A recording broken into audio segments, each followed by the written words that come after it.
Hello students, good evening everyone. பிரவேசிக்கால 50 mark Tamil இருக்கு இல்லையா உங்களுக்கு 50 மார்க் ஹிந்தி 50 மார்க் தமிழ் அதில் உங்களுக்கு 50 மார்க்கில் செகண்ட் கொஸ்டின் 15 மார்க் எஸ்ஏ கேட்குறாங்கல்ல அது பார்க்கலாமா ஜிஎம்வி கைடில் கொஞ்சம் சின்னதாக இருக்குது அதனால் அது போட்டிருக்கேன் ஸ்டூடெண்ட்ஸ் பாருங்கள் எட்டுத்தொகை நூல்கள் யாவை எட்டுத்தொகை நூல்கள் யாவைன்னு ஒரு கேள்வி கேட்குறாங்க எட்டுத்தொகை நூல்கள் நற்றிணை குறுந்தொகை ஐங்குறுநூறு பதிற்றுப்பத்து பரிபாடல் கலித்தொகை அகநானூறு புறநானூறு இந்த 8 நூல்கள் எட்டுத்தொகை நூல்கள் இதில் நற்றிணை குறுந்தொகை ஐங்குறுநூறு கலித்தொகை அகநானூறு ஆகிய 5ம் அகப்பொருள் பற்றிய நூல்களாகும் அகப்பொருள்னா என்ன ஸ்டூடெண்ட்ஸ் அகப்பொருள் என்பது காதல் அன்பு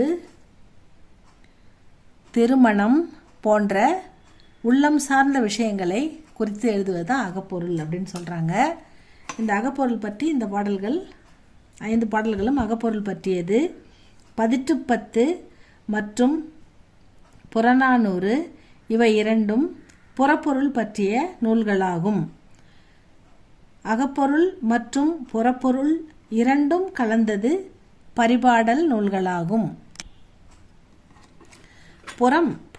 அகம் என்பது உள்ளம் புறம் என்பது அதாவது என்ன சொல்கிறாங்க புறப்பொருள் பற்றிய நூல்களாகும் அதாவது பதிற்றுப்பத்து மற்றும் புறநானூறு இவை 2ம் புறப்பொருள் என்ன ஸ்டூடெண்ட்ஸ் அது அப்படின்னா கொடை வீரம் ஒரு அரசர்களின் வீரம் புகழ் கொடை போன்ற புற விஷயங்களை குறிக்கும் அவர்களுடைய கொடை உள்ளம் அவர்களுடைய வீரம் வெற்றி போன்ற புற விஷயங்களை குறிப்பது புறப்பொருள் 2ம் கலந்தது பரிபாடல் அப்படின்னு சொல்கிறாங்க நற்றிணை 9 அடியிலிருந்து 12 அடி வரை உள்ள பாடல்களை கொண்டது குறுந்தொகை 4 அடியிலிருந்து 8 அடி வரை உள்ள பாடல்களை கொண்டது ஐங்குறுநூறு குறிஞ்சி முல்லை மருதம் நெய்தல் பாலை ஆகிய 5 திணைகளுள் ஒவ்வொன்றுக்கும் முறையே 100 பாடல்களை கொண்டது பதிற்றுப்பற்று அரசனின் கொடை போர்த்திறன் போன்றவை பற்றிய பாடல்களை கொண்டது அரசனின் கொடை போர்த்திறன் போன்றவை பற்றிய பாடல்களை கொண்டது பதிற்றுப்பற்று பரிபாடல் திருமால் முருகன் மதுரை மற்றும் வைகை ஆறு ஆகியவை பற்றிய பாடல்களை கொண்டது பரிபாடல் கலித்தொகை குறிஞ்சி முல்லை மருதம் நெய்தல் பாலை ஆகிய 5 திணைகள் முறையே பல புலவர்கள் பாடிய பாடல்களை கொண்டது அகநானூறு அகத்தை பற்றி 100 பாடல்களை கொண்ட நூல் புறநானூறு புறத்தை பற்றி 100 பாடல்களை கொண்ட நூல் இவ்வளோதான் ஸ்டூடெண்ட்ஸ் இந்த எஸ்ஏ இது வந்து 15 மார்க் கொடுத்துருக்காங்க 3 கேட்டிருக்காங்க உங்களுக்கு ஃபஸ்ட்டில் வந்து 15 மார்க்னு 3 கேட்டிருக்காங்க எனி 3 அவுட் ஆஃப் 6 அதனால் வந்து நீங்கள் அடுத்ததையும் பாருங்கள் அப்படியே செகண்டு தாயுமானவர் பற்றி குறிப்பு வரைக வேதாரண்யத்தில் சைவ வேளாளர் மரபில் தாயுமானவர் பிறந்தார் திருச்சி தாயுமானவ பெருமானின் அருளால் பிறந்ததால் தாயுமானவர் என பெயர் பெற்றார் நாயக்கர்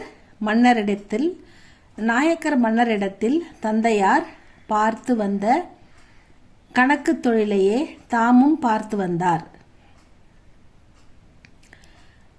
மட்டுவார் குழலி என்ற மாதரசியை மணம் முடித்தார் சிறிது காலத்தில் தாயும் மனைவியும் இறந்த பின் மௌன குருவிடம் ஞானோபதேசம் பெற்று துறவு பூண்டார் மழையின்றி வாடிய மக்களின் துயரை நீக்க இறைவனை பாட மழை பொழிந்தது மக்கள் மகிழ்ந்தனர்.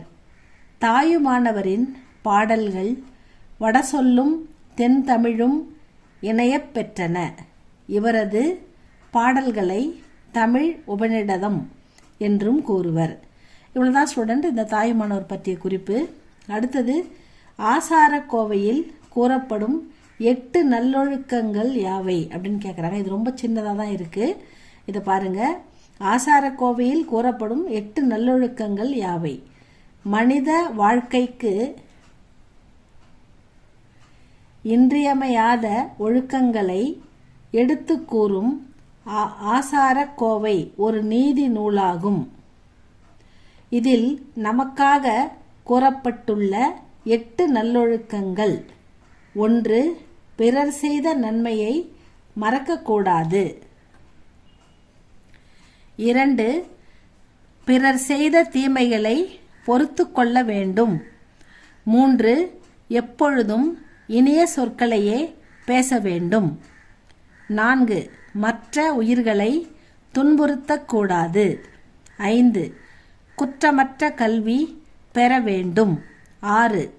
எல்லோரையும் சமமாக மதிக்க வேண்டும். 7. நல்லறிவுடன் வாழ வேண்டும். 8. நல்ல ஒழுக்கம் உள்ளவர்களோடு நட்பு கொள்ள வேண்டும். இவ்வளோதான் ஸ்டூடெண்ட்ஸ். இந்த மூணு கொடுத்துருக்காங்க. 3வது 4, 5, 6 அது 3 வந்து அடுத்த வீடியோவில் பார்க்கலாம். ஏன்னா லென்த்தியாக போகுன்றதால இந்த 3ஓட இந்த வீடியோ க்ளோஸ் ஆகுது. அடுத்த வீடியோவில் இந்த அடுத்த 3 6ல் 6மே உங்களுக்கு போடுறேன். படித்து பாருங்கள். எழுத்து கூட்டி படிக்க தெரியாத சின்ன குழந்தைங்க படிக்கிறதுன்றதால சின்ன குழந்தைங்க இந்த எழுதும்போது அவங்களுக்கு கஷ்டமாக இருக்கிறதுக்காக எளிமையாக படித்து காட்டப்படுது. இது பிடிச்சா உங்களுக்கு லைக் பண்ணுங்கள், ஷேர் பண்ணுங்கள், சப்ஸ்கிரைப் பண்ணுங்கள் ஸ்டூடெண்ட்ஸ். தேங்க்யூ ஃபார் வாட்சிங்.